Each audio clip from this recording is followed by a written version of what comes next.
चलो दोस्तों, तो सेशन शुरू हो गया। सितंबर में तुम लोगों का एग्जाम है। ठीक। जो क्लास 11th वाले हैं उनको मुझे लगता है कि अलग अलग स्कूलों में अगस्त में एडमिशन हुआ है, अभी तो रिजल्ट ही लेट से आया है, तो अलग अलग जगहों पे अलग अलग ढंग से टॉपिक चल रहा होगा। बट फिर मुझे फिर भी लगता है कि क्लास 11th में जो है फर्स्ट टर्म में वो आप लोगों को बीआरएस तक टच करा देंगे। अभी आपको अकाउंटिंग इक्वेशन करवा दिया होगा, कहीं किसी स्कूल में जर्नल चल रहा होगा, कहीं किसी स्कूल में लेजर शुरू कर दिया होगा। ठीक है। और कहीं किसी किसी स्कूल में जो है cash book single column double column वो करवा रहे होंगे। फिर भी हमारे पास है अभी 10-12 दिन तो है इस महीने के। आज 21 तारीख है, तो 10-12 दिन है, खींचते हैं। 10-12 दिन अगर खींच करके कर लिया जाए ना तो हम लोग बीआरएस तक पहुंच जाएंगे। चलो, जर्नल के कुछ क्वेश्चंस हैं, बहुत जो फंडामेंटल चीज है उसके लिए बहुत सारे वीडियोस ऑलरेडी डले हुए हैं, तो उनको देखो। और यहाँ पर जो है वो क्वेश्चन करते हैं जर्नल के, जो है वो अलग अलग जो जर्नल का कोई फुल लेंथ क्वेश्चन नहीं पूछता है, अलग अलग सर्टन हेड्स डाल देते हैं। गुड्स से रिलेटेड है या सेल प्राइस से रिलेटेड है कि सामान है इतना बेचा और इतना डिस्काउंट दिया, इतना ट्रेड डिस्काउंट था, इतना कैश डिस्काउंट था, इतना परसेंट की रिकवरी हुई। तो अलग अलग टॉपिक के क्वेश्चंस हैं, उनको हम ग्रेजुअली एक एक करके करेंगे। अभी जो हम क्वेश्चन कर रहे हैं वो हम गुड्स पे बेस्ड कर रहे हैं कि सामान है, सामान का अलग अलग किस्म में हम और तुम क्या ट्रीटमेंट करने वाले हैं इसकी बात करेंगे। आइए स्टार्ट करते हैं। अब यहां बोलता है cash withdrawn by the proprietor for personal use. मालिक ने अपने पर्सनल यूज के लिए कैश निकाल लिया है, तो इसका क्या होगा? जो निकाला उसको क्या कहेंगे? Drawing account DR to cash 2000 रुपया। नरेशन में क्या लिखोगे? Being cash withdrawn. नरेशन नहीं लिख रहा हूं, हाँ, सीधा क्वेश्चन जो है उसको पढ़ो, उसमें बीइंग लगाओ, लिख दो। अगर तुमको कुछ नहीं समझ में आता है या उसको जितना छोटा कर सकते हो तुम उतना छोटा कर दो। अब फिर क्या है? बोलता है goods purchase for 5000 were taken by the proprietor for personal use. 5000 का सामान जो है वो उसने पर्सनल यूज के लिए ले लिया है। तो सामान अगर ले लिया तो क्या होगा? परचेज कम हुआ होगा। जब तुमने सामान खरीदा होगा, जब ये सामान तुमने खरीदा होगा तो तुमने क्या एंट्री करी होगी? तुमने परचेज को डेबिट किया होगा, परचेज अकाउंट दिया। अगर तुमने कैश में खरीदा होगा तो तुमने कैश लिखा होगा, अगर तुमने बैंक से दिया होगा तो तुमने टू बैंक लिखा होगा, अगर तुमने उधारी खरीदा होगा तो तुमने लिखा होगा ABCD कमल मुकेश हरि ओम जो भी है। ठीक है। मेरे लिए तुम सैंड्री क्रेडिटर लिखे होगे कि किसी से हमने उधारी खरीदा। अब इसके यहां पर किसी का भी नाम हो सकता है, ABCD XYZ जो भी है। ठीक। और तुम क्या कर रहे हो? वो सामान उठा ले रहे हो। सामान उठा ले रहे हो तो क्या हो रहा है? तुम्हारा परचेस कम हो जाएगा। ये जो सामान है वो परचेस कम हो गया, तो परचेस कम हो गया तो तुम इसका एंट्री क्या करोगे? Drawing account DR to purchase. सामान कितने का लिया भाई? 5000 रुपए का लिया है। Drawing account DR 5000 to purchase 5000। ठीक है। नरेशन में क्या लिखना है? तुम्हें मालूम है, being goods taken away by the proprietor for personal use. अब देखो यार, यहाँ पे थर्ड केस में क्या है? 5000 रुपए तुमने लाइफ इंश्योरेंस प्रीमियम दिया। लाइफ इंश्योरेंस प्रीमियम दिया तो बिजनेस का तो लाइफ इंश्योरेंस नहीं जाएगा, यानी ये क्या है? ड्रॉइंग ही है। लाइफ इंश्योरेंस प्रीमियम जो दे रहा है सोल प्रोप्राइटरशिप में कोई भी आदमी, तो वो क्या है? पर्सनल यूज है। तो इसका भी हम क्या एंट्री करने वाले हैं? थर्ड का एंट्री हम करने वाले हैं drawing account DR to cash. Drawing account DR to cash. ये एज्यूम करते हुए कि गले से निकाल के दिए। और अगर हम ये एज्यूम करते हैं कि सर गले से कौन देता है क्या, आज की डेट में तो चेक जाता है, तो हम क्या लिखेंगे? Drawing account DR to bank.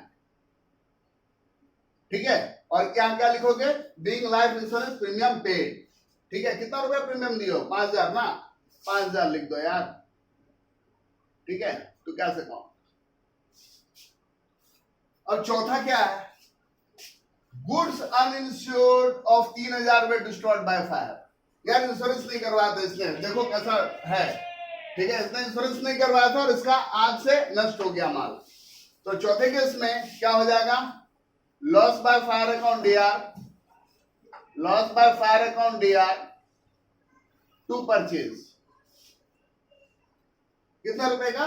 3000 का। हाँ, नरेशन में क्या लिखोगे? Being goods destroyed by fire. अब ये पांचवा केस देखो, बड़ा मजेदार केस है कि 1000 रुपए का सामान जला, इंश्योरेंस कंपनी पे क्लेम ठोके, इंश्योरेंस कंपनी ने 800 रुपए का क्लेम माना और उसके लिए चेक दे दिया। तो ये जो चीज है ये क्या है कि बहुत सारे सीक्वेंस वाइज हो रहा है चीज, तो बहुत सारा सीक्वेंस वाइज चीज हो रहा है, तो इसको सीक्वेंस वाइज ही करेंगे। तो जो सबसे पहले डैमेज हो रहा है हम उसका एंट्री करेंगे। तो डैमेज की एंट्री क्या करेंगे? Loss by fire account DR, fire account DR to purchase, 1000 रुपए का लॉस। अब जब हम इंश्योरेंस कंपनी पे क्लेम ठोकेंगे, इंश्योरेंस कंपनी पे क्लेम ठोकेंगे तो हम क्या लिखेंगे? Insurance company account DR, insurance company account DR to loss by fire, 1000 रुपए का क्लेम ठोका। अब जब ये क्लेम ठोक दिया तो क्या हुआ? उसने 800 रुपया तुमको दिया, तो तुम्हारा 200 रुपए का लॉस हो गया। तो तुमको जो चेक दिया है तो तुम क्या लिखोगे? Bank account DR, bank account DR, loss by fire account DR, fire account DR to insurance company. तो ये 3 जर्नल इसमें किया जाएगा। पहला जर्नल जो कर रहे हो उसमें क्या दिखा रहे हो कि मेरा सामान लॉस हुआ है, मेरा परचेज कम हुआ है, फिर इस डेबिट को क्रेडिट दिया, यहां पर इंश्योरेंस को पकड़ा, इंश्योरेंस कंपनी को फिर यहां पर क्रेडिट दिया। ठीक है, तो इस तरीके से। अब क्या है? Goods costing 500 given as charity, sales price 600। भैया सेल्स प्राइस क्या है वो मुझे नहीं मालूम है, हमने तो 500 का सामान दान पुण्य किया। तो छठा वाला में क्या होगा? Charity account DR, charity account DR to purchase, purchase से मेरा सामान उठ करके गया, कितना? 500 रुपए का। नरेशन में क्या लिखोगे? Goods given as charity. Okay, लिखते चलो भाइयों, लिखते चलो। अब थोड़ा सा कैमरा को नीचे कर रहा हूं यार, ताकि नीचे के भी क्वेश्चन दिखें। हाँ, थोड़ा सा कैमरा को नीचे कर रहा हूं। चलो, कहां थे हम लोग? छठे पे थे, अब 7वां करेंगे। अब 7वां क्वेश्चन जो भाई, ये तो बड़ा धर्म संकट में डालने वाला बात है।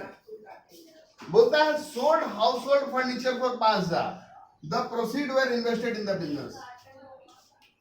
बंदे ने क्या किया? घर का फर्नीचर बेच दिया 5000 का, और उससे जो पैसा आया उसको बिजनेस में डाल रहा है। अब देखो, तुम घर का फर्नीचर बेच रहे हो, ये बिजनेस का फर्नीचर तुम नहीं बेच रहे हो, तुम घर का फर्नीचर बेच रहे हो। अगर तुम बिजनेस का फर्नीचर बेचते तो तुम क्या करते? जब तुम फर्नीचर खरीदते हो तो तुम क्या एंट्री करते हो? Furniture account DR to cash, cash में खरीद लिया या बैंक के थ्रू खरीद लिया या क्रेडिटर से खरीद लिया। अब अगर इसको बेचोगे तो क्या होगा? कैश आएगा और टू फर्नीचर, है ना? या डिप्रिशिएशन करोगे उस वक्त भी क्या होगा? Depreciation account DR to furniture, furniture की वैल्यू भी घटती है ना। लेकिन ये तो तुम बिजनेस का फर्नीचर नहीं बेच रहे हो ना, तुम घर का बेच रहे हो। तो घर का जो तुम्हारा ट्रांजेक्शन है उससे बिजनेस वर्ल्ड को कोई मतलब नहीं है। बिजनेस वर्ल्ड सिर्फ एक चीज देखेगा, भैया ये 5000 रुपया ला रहा है एज ए कैपिटल। तो 5000 रुपया एज ए कैपिटल ला रहा है तो क्या हो गया? Cash account DR to capital account, ठीक है, और 5000 रुपया एंट्री कर देगा वो। फिर आगे क्या है? Received 19000 from Shyam on account for 20000। Shyam के पास मेरा 20000 रुपया है, श्याम के पास मेरा 20000 रुपया है, उसमें से श्याम ने मुझे 19000 रुपया दे दिया। तो जितना मिला है ले लो उतना। आठवां का एंट्री क्या करोगे? Cash account D R, debit what comes in, credit the giver, है ना? तो गिवर कौन है भाई? श्याम। कितना रुपया मिला भाई? 19000। चलो अब अगला क्वेश्चन देखते हैं, 9वां में क्या हुआ कि received rupees 19000 from Bharat in settlement of his account 20000। Bharat के पास तुम्हारे 20,000 रुपए थे, उसने 19,000 दिया और कहा भैया हिसाब सफा करो। इसका क्या मतलब है? तुमने उसको 1,000 रुपए डिस्काउंट कर दिया। वो डिस्काउंट जो वो तुम्हारा लॉस है। तो चलो लॉस को डेबिट करते हैं। पहले तो जो आया वो लिखो। 9वां क्या लिखोगे? कैश अकाउंट डीआर 19,000, तुमने उसको डिस्काउंट दिया 1,000 रुपए का। डिस्काउंट अकाउंट डीआर 1,000 और 2 गिवर कौन है भाई? ये भारत। 2 भारत अकाउंट 20,000 का खाता सेटल हुआ। यहाँ पे नरेशन में क्या लिखोगे? Receive 19,000 as full settlement from Bharat towards 20,000। कि भाई 19,000 लेकर के भरत के साथ मैंने 20,000 का खाता सेटल किया है। चलो तो अब हम लोग कहां पे पहुंच गए? हम लोग इस क्वेश्चन में करेंगे यार, अब 10वां करेंगे, है ना? 10वां करते हैं। चलो 10वें में क्या है लिखा हुआ देखते हैं। Paid 9,000 to Mohan on his account for 10,000। Mohan से तुमने ले रखा है 10,000, उसको तुम 9,000 दे रहे हो। मोहन से तुमने ले रखा है 10,000, तुम उसको दे रहे हो 9,000। तो 10वें का एंट्री क्या करोगे? Mohan account DR to cash 9,000। भैया मोहन अपना ले लो 9,000 रुपया, 1,000 रुपया बाद में लेंगे।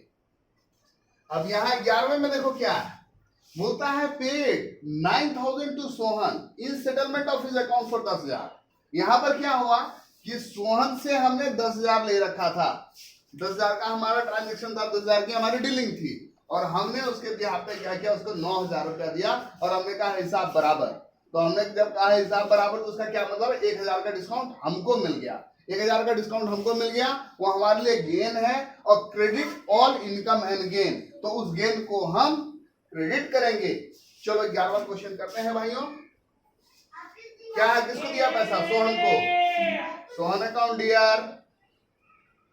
अकाउंट डीआर टू कैश और टू डिस्काउंट रिसीव। देखो कैश, बैंक और डिस्काउंट ये साथ में चलते हैं। अगर कैश डेबिट होगा तो डिस्काउंट डेबिट होगा, कैश क्रेडिट होगा तो डिस्काउंट क्रेडिट होगा, है ना? ये बिल्कुल। तो सोहन के साथ 10,000 का खाता सेटल हो रहा है। 9,000 हम उसको कैश दे रहे हैं और 1,000 रुपया हमको डिस्काउंट मिल रहा है। फिर क्या है? Good costing 3,000, distributed as free sample, sale price 4,000। भाई सेल प्राइस कितना भी रहने दो, 3,000 का माल हमने सैंपल में बेचा है। तो क्या होगा इसका एंट्री? अब ये सैंपल जो है इसको बहुत तरीके से हम लिख सकते हैं। हम सीधा सीधा फ्री सैंपल अकाउंट डीआर लिख सकते हैं, या हम इसको सेलिंग एक्सपेंस लिख सकते हैं, या हम इसको एडवर्टीजमेंट एक्सपेंस लिख सकते हैं। वो तुम पे डिपेंड करता है कि तुम किस एंगल से देख रहे हो। मैं इसको लिखने वाला हूं free sample account DR to purchase. मैं इसको क्या लिखने वाला हूं? फ्री सैंपल अकाउंट डीआर, है ना? फ्री सैंपल अकाउंट डीआर और टू परचेज। क्योंकि मेरा सामान जो है वो कम हुआ है भाई। और कितने का है भाई? तो 3,000।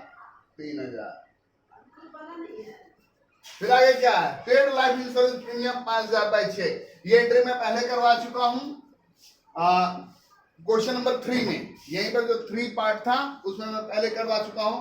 तो ये समझ लो तुम्हारा हो गया होमवर्क। चलो करो और फिर अभी दूसरा क्वेश्चन करने वाले हैं, बने रहो। स्क्रीनशॉट ले लो अगर लेना है तो, लो पूरा ही दिखा दे रहा हूं, ठीक है? ले लो स्क्रीनशॉट। और वैसे कमेंट सेक्शन खुला है, पूछ सकते हो।